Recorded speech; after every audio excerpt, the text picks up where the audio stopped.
urur kaasi waa urur waxba aanay ka jirin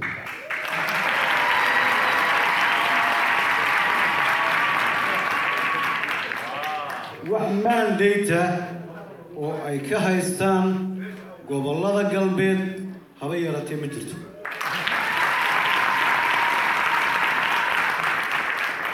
waxa kaloo aan jecelahay inaan idin ogeysiiyo shalayto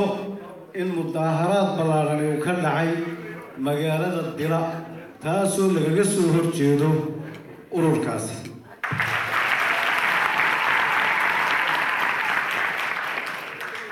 waxa kaloo la filayaa dhawaan wiigan insha Allah madaxiisa in Boorame iyo degmooyinka kalena ay raacaan oo sidaas si leeg ay shucuurtooda u cabiraan aanay cadeeyaan inay ururkaasi ka soo horjeedaan oo aanay raadeen